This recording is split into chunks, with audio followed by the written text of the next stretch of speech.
Hola amigos, bienvenue sur la chaîne Il était une fois un western. Aujourd'hui, on enfile nos bottes et on part explorer les fondations d'un genre légendaire. Si je vous dis western, boum, les images fusent instantanément dans votre tête. Un cow-boy solitaire, un saloon malfamé, un duel au soleil sur une rue poussiéreuse, ou une diligence lancée à pleine vitesse. Et vous n'auriez pas tort, c'est l'ADN visuel du genre. Mais réduire le western à ces images, c'est comme réduire l'océan à une goutte d'eau. Le western est un continent bien plus vaste, complexe et fascinant. C'est le miroir d'une nation en construction. Et c'est ce qu'on va découvrir maintenant. Cinématographiquement, le western est presque aussi vieux que la caméra elle-même. Il s'ancre principalement au XIXe siècle, pendant la fameuse conquête de l'Ouest américain. C'est une époque charnière où les États-Unis s'étendent de force vers le Pacifique. Les villes poussent comme des champignons, le chemin de fer éventre les plaines, et la frontière entre la civilisation et les grands espaces sauvages est une ligne mouvante et souvent sanglante. Le cinéma s'empare de cette époque dès ses balbutiements. En 1903, le film The Great Train Robbery, ou Le vol du Grand Rapide en français, est un choc visuel. Un immense succès populaire. Fusillade, poursuite à cheval, bandits et shérifs. En seulement 10 minutes, les bases du genre sont posées. Tout est déjà là. Par la suite, des géants comme John Ford, Howard Hawks ou Anthony Mann vont polir ce diamant brut pour en faire l'un des genres les plus populaires et les plus respectés de l'histoire du cinéma mondial. Pourtant, contrairement à la croyance populaire, le western n'est pas uniquement une histoire de gardien de vache, son univers est peuplé d'une galerie de personnages incroyablement riches.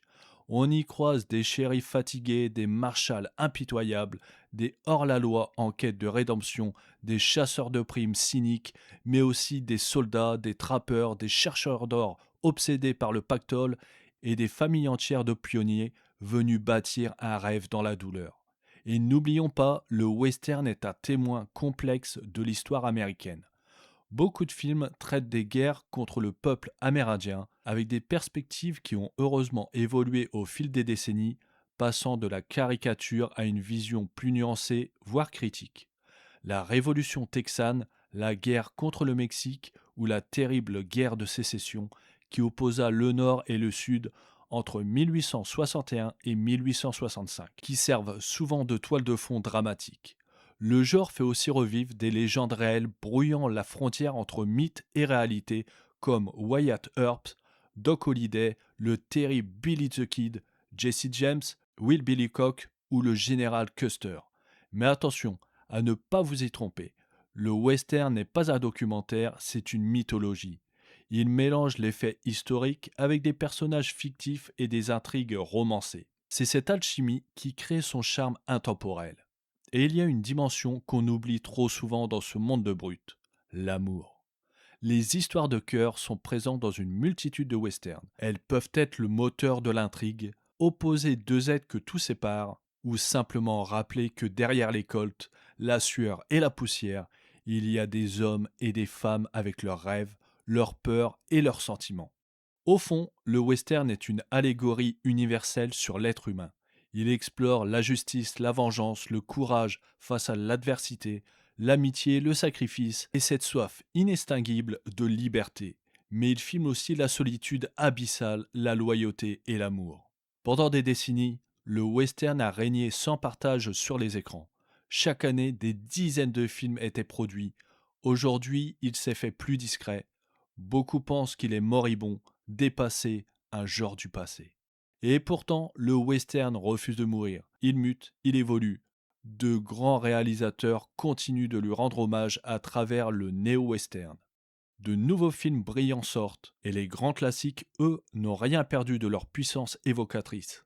Mon conseil, si vous voulez vous immerger dans ce genre magnifique, ne vous arrêtez pas aux vieux films en noir et blanc si cela vous effraie. Tentez des approches modernes comme Impitoyable de Clint Eastwood ou True Grit des frères Cohen pour comprendre l'ambiance.